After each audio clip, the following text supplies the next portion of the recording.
When you get into Swingtown, there are a lot of characters. You know, there's the Gangster of Love. There's Maurice. There's the Joker. He's always working around the corner somewhere. And of course, there's the Space Cowboy. Hello, classic rock fans. I'm recording the day after seeing Steve Miller Band at the Miller High Life Theater in Milwaukee, which is one of the last dates of his 2024 tour. This was the 8th time I've seen Steve Miller Band in concert, going all the way back to 2008. And that is more times than any other band I've ever seen. And that's because Steve Miller Band is one of my absolute favorite bands. They're one of my absolute favorite live shows, so I never pass up an opportunity to go out and see them. The first time I saw them was in 2008 at Summerfest at what was then the Marcus Amphitheater. That was actually one of the first classic rock concerts I ever saw, and that was a lot of fun, great night. Year after that, in 2009, I saw them play the Washington County Fair in West Bend. Seen a lot of great classic rock bands play there. That show was special because I caught part of their sound check, their warm-up, earlier in the day, so it was pretty cool to see that. That's the only time I think I've ever seen a band do a sound check, so that was a cool memory. In 2010, I saw them play Wisconsin State Fair, and what was cool about that show is that the opening act was Dave Mason, and the bass player for Dave Mason's band was Gerald Johnson. And Gerald had been the bass player for Steve's band, like way back in the day, like in the 70s. Like he's a old school member of the Steve Miller Band. Gerald, of course, was in my band with us for about 11 years, and I know he's played with Dave that long, and Crosby, Stills, and Nash too, so it's just a pleasure. Mr. Dave!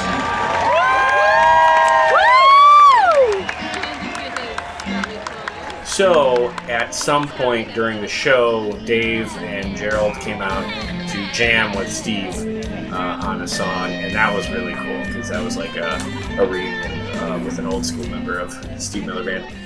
In 2012, I saw Steve Miller Band twice, once at Rib Fest in Naperville, Illinois, and that was a unique show because they had to end it early because of some incoming thunderstorms.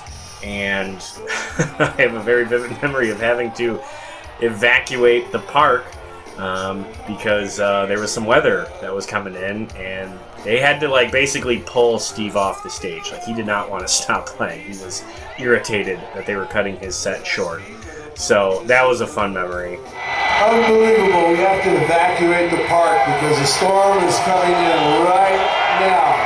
And then just a couple of days later, they played Summerfest again in Milwaukee, and that show in 2012 was the first ever concert at the then new stage at Summerfest, the BMO Harris Pavilion. And that is still one of Summerfest's best stages, and Steve Miller Band was the first ever headliner on that stage when it opened in 2012, so that was really cool. Then I didn't see him for a couple of years. Then I didn't see him up until Summerfest again in 2022, and I actually saw 2 shows because Steve Miller Band was originally booked to play Summerfest in 2022, but the night after them was supposed to be Heart. But Ann Wilson, I believe, caught COVID, and they had to cancel. So Summerfest just asked Steve to play another night, and he agreed, and I of course bought tickets right away because that's kind of a unique thing. So it was kind of a 2-for-1 where I saw Steve Miller 2 nights in a row, and I had really good seats the second night, so that was a fun memory. I've actually posted a review of that show on this channel, so if you want you can check that out. Link will be in the description below. And then that was the last time I saw him until last night, which was at the Miller High Life Theater in downtown Milwaukee, which was the first indoor venue I've ever seen Steve play in. Every other concert I've attended of his has been outside, festival settings. He loves playing Summerfest, so those are all outside shows. So that was what made my experience with the Steve Miller Band unique I will say, is I got to see him inside instead of an outside venue. But that's not what made last night's show special. And last night's show was very special to me. What made it special is that I got to catch up with the longtime keyboard player of the Steve Miller Band, Joseph Wooten. If you're a subscriber to this channel, you might know that I interviewed Joseph earlier this year. Joseph joined the Steve Miller Band back in like the early 90s, so he's been playing with them for over 30 years. He is absolutely a great talent on keyboards and vocals. He's in his own band with his brothers, the Wootens, and they are also currently on tour. So Joseph has been doing double duty all summer, which is crazy. that man's working. So yeah, he came on the show earlier this year to talk about what he's been up to with both groups and his history with these bands, and it was a lot of fun talking to him. So I, of course, bought tickets to see Steve play, and I got in touch with Joseph and just asked if he would, come say hi, just so I could basically thank him for coming on the show. And he did, that and more. He came out with his wife, who's lovely, and we had an awesome, wonderful conversation for like a half an hour before the show. Which was a real treat, and I think I made his day because I brought this vinyl of his band, the Wootens, from the '80s, which we talk about in the podcast a little bit, and he signed it for me. And then he returned the favor and made my day by inviting me to be included on his daily social media video series, I Matter, You Matter. I Matter, You Matter number 284. This is Joseph Wooten, the Hands of Soul, and I'm here with my man, Joe K. What's the name of your podcast? Play That Rock and Roll. Play That Rock and Roll. I like that video series because I think social media can be awfully toxic, and there's a lot of negativity out there, but Joseph makes a point to post something very positive like every day. These videos are insightful. It's just a nice little pearl of wisdom or a positive affirmation, something to brighten your day. I like that he does it. So it was actually one of the coolest things that's happened to me since starting this podcast was being included on that. So just a very heartfelt thank you to Joseph and his wife for making some time to visit with me. That really meant a lot. That was a wonderful experience. And then we got to the concert. And then the concert was just amazing as always. Like I always tell people, Steve Miller is one of those bands that might suffer a little bit from radio overplay because his music is so ubiquitous with classic rock radio.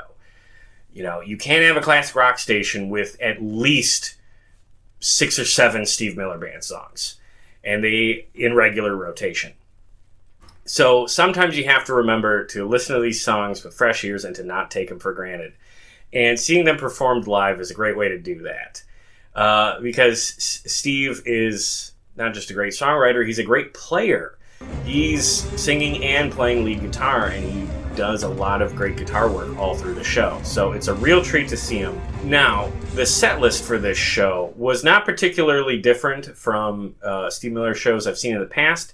And that's because his tour this year was a little different. He spent most of the summer in a triple headlining bill with Journey and Def Leppard playing baseball stadiums and football stadiums. So those are shorter set lists, more condensed, and that has to be all hits.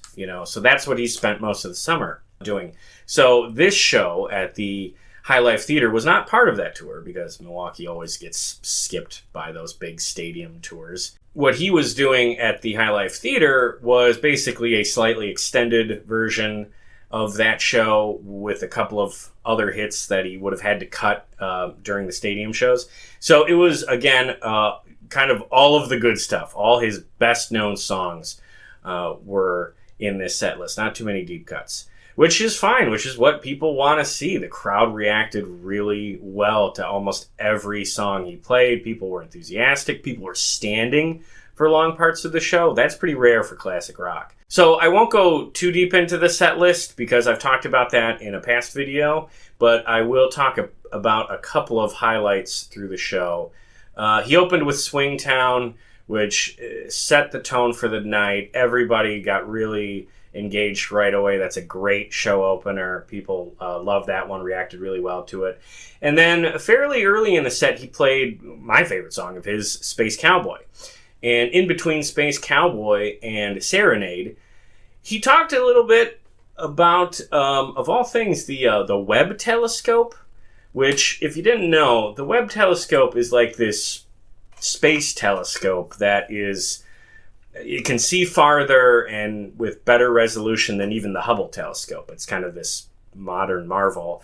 And I guess that's something that he's really interested in. So he talked a little bit about how cool he thinks the Webb telescope is, and that was on his mind when he was playing Serenade. So I thought that was actually pretty cool. How many people here know what the Webb telescope is? It's probably one of the most significant intellectual enterprises in the history of mankind. It's just remarkable. Steve's the space cowboy. You know, if you go back and find old videos of Steve showing up on like old European TV shows, when they describe him, I've heard more than once him be referred to as space music. You know, early Steve Miller has definitely got that spacey kind of thing that was popular in the 70s. So I'm guessing that space exploration is a genuine interest of his. So it was cool to hear him just talk about something that he liked for a little bit there. After that, he played Shubada Du Mama Mama, which is an absolute fan favorite party song. Great for a set list. One of the highlights of any Steve Miller show. He's played it every time I've seen him. But this was the first time I noticed that he kind of talked at length about the origins behind the song.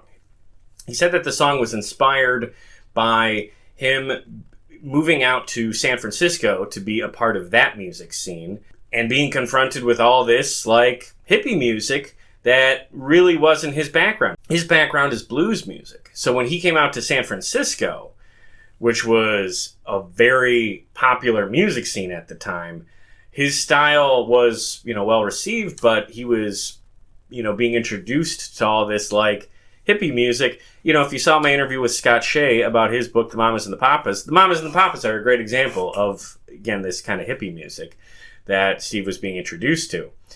And Shubada Du Mama Mama is like his attempt to play in that genre, And he said one of the big inspirations for that song is another person who came out of that music scene, Carlos Santana.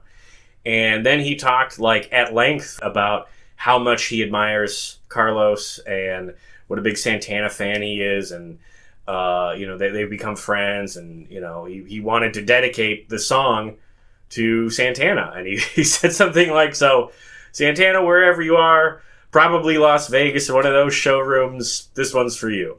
And I thought that was really funny because my first thought was also Las Vegas, because Carlos Santana spends a lot of time playing Vegas nowadays. If you want to see him, your best bet is to go out and catch him at the House of Blues or wherever he's got his current residency. So that was really cool because he's talking a little bit about his own music history before that song. From there, the back half of the show is such Murderer's Row of classic rock radio. Living in the USA, Fly Like an Eagle, Abracadabra, Rockin' Me, Jungle Love, Take the Money and Run, The Joker, and Jet Airliner. You can't have a classic rock radio station without any of those. When he did Fly Like an Eagle, and this is something I really like that he does now, during the breakdown session of the song, when everybody's getting their solos, he weaves in the lyrics from an 80s song he has called I Want to Make the World Turn Around. And I Want to Make the World Turn Around is one of my favorite songs of his. It really wasn't a big hit, so he has played it in the past, but it's not like a staple. So I know he loves that song, and I'm glad he's found a way to include it in the set, even though he doesn't perform the song as a whole, at least on this tour. After that, when he did Abracadabra, he talked for quite a while before Abracadabra, because I don't know if you know this, but Steve was on a big #1 hit this year. Eminem, of all people, sampled, of all songs, Abracadabra for his single Houdini. So Steve, before playing Abracadabra, talked a little bit about getting a phone call from Eminem and how Eminem was very gracious about asking for permission to use the sample of Abracadabra for this new song and saying, if you like what I do with it, I'll use it, but if you don't like it, I won't. He's being very respectful. And Steve expressed a lot of appreciation about that because he said something like, Fly Like an Eagle's been sampled, 400 times, but nobody's ever asked. They just took it. I kind of got a laugh out of that.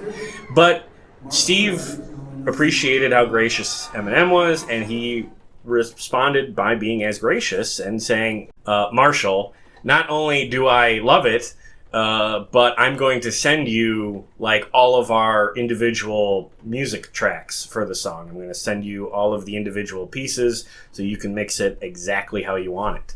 And, trying to just be an artist helping out another one. And I like that a lot because, Steve is no stranger, perhaps not to sampling, but to remixing. Because you got to remember, his origins are that of a blues musician. But he's known as a rock and roll guy. So his whole musical identity is about taking the blues and putting his spin on it and putting his artistic vision into it and making rock music. So it's all just about the evolution of music, and it's interesting now that he's on the other end of it. Younger artists are borrowing from him to build their artistic vision, and he appreciates his place in that, and he understands it, and he's supportive of it. And that's in stark contrast to some other rock stars I can think of. There's a lot of rock stars that are, unfortunately, really shitty about sampling or covers. I think Don Henley has spoken out, of course, in a negative way about artists doing that kind of thing with his music. And that's just so wrong-headed, because, he borrowed ideas, too, just like anybody. But anyway, so that was that, and then he played Abracadabra, and then at the start of Abracadabra, he did just a little snippet of that Houdini song, the part that wasn't rapping.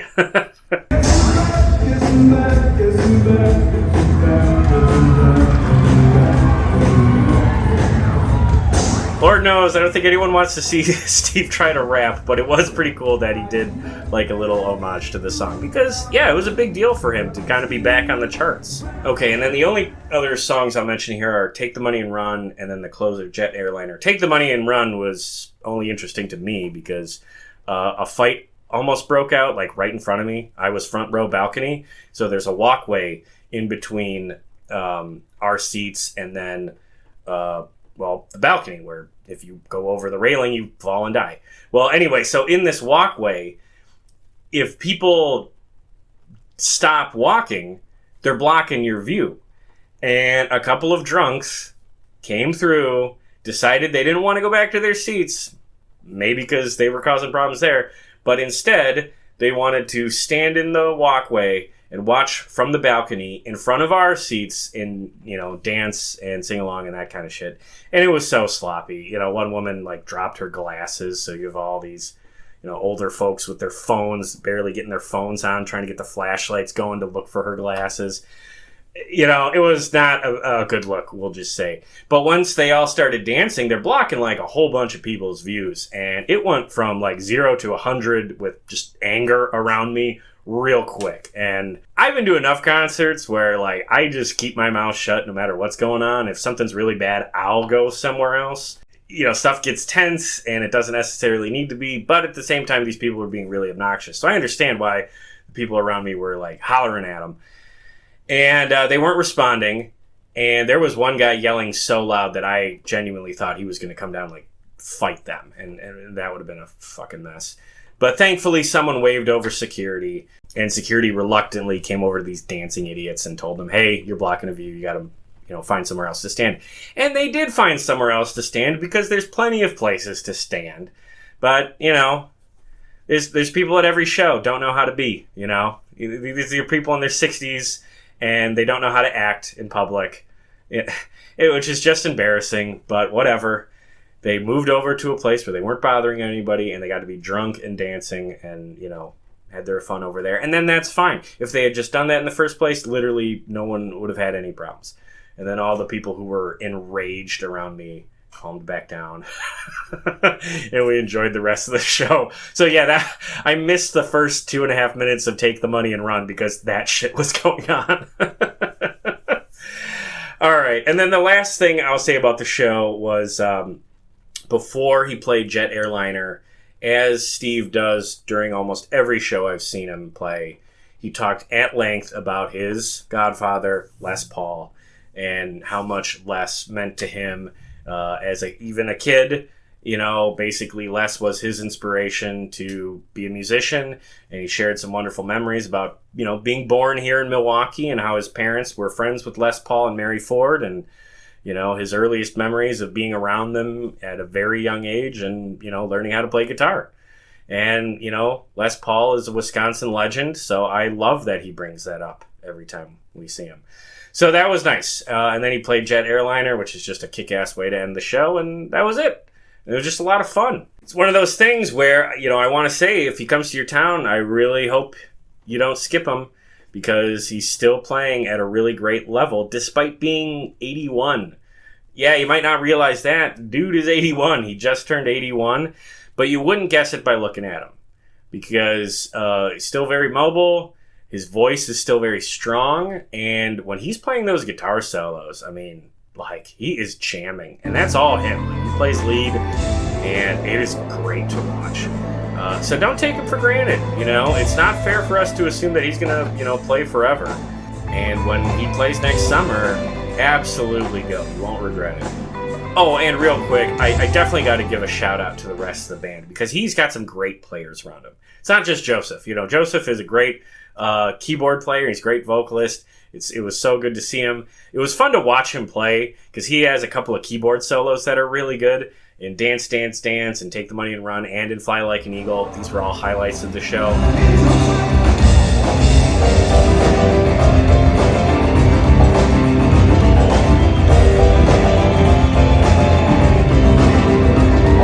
But he's not the only one. You have Kenny Lee Lewis, who has been in the Steve Miller Band since like the early 80s. He was instrumental to that Abracadabra record in 1982. He was a big part of that record coming together. And he's been in the band ever since. He plays bass. Dude is a legend. It's awesome to see him still in the lineup. And then you have a guy named Jacob Peterson who took over rhythm guitar in 2011. He's really good. There's clearly some good chemistry between him and Steve, and Steve, and Kenny. Very cool to watch that. And then the newest member of the band is the drummer, a guy named Ron Wisco. He took over for longtime drummer Gordy Knutson in 2021. I'm a big Gordy Knutson fan, so I'm sad that he's not in the lineup anymore, but he retired.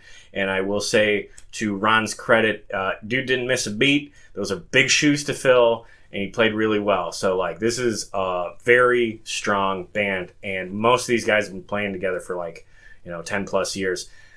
3 of the guys have been playing together for 30 plus years. So, yeah, don't take him for granted. If he comes to your town next year, absolutely go see him. You're going to have a great time. With that, thank you very much for watching, and thanks once again to Joseph Wooten for making the concert a very special event for me. That meant a lot, of course. And if you enjoyed this concert review, please check out some of the other concert reviews I've done on this channel. If you like classic rock, I guarantee you I've talked about a different classic rock concert that you'd be interested in hearing about. And if you are a fan of classic rock, you should check out the podcast I do. It's all about classic rock. We've had a lot of fantastic guests on this year, including, once again, Joseph Wooten, longtime keyboard player for the Steve Miller Band. So please check that out. Got a lot of great stuff coming up, too. But with that, I'll just close with the same words that Steve says at the end of every one of his concerts. Peace, love, happiness, take care of each other. And I'll just add, keep on rocking me, baby. I play music for a living, and I can't have a career without the people who chronicle the music for us. It's important to play the music, and it's important for people to keep a record of it. Joe, what you got to say? Well, when you're with an artist as special like yourself in the Steve Miller Band and the Wooten Brothers Band, it is important to tell the stories and celebrate the music. I've seen you guys 8 times, loved every show, so it's a real treat to be with you here tonight. He's seen us 8 times. I can play music. I'll be playing music anyway, but I couldn't have a career without people like Joe K. He is okay. I matter. You matter. You matter.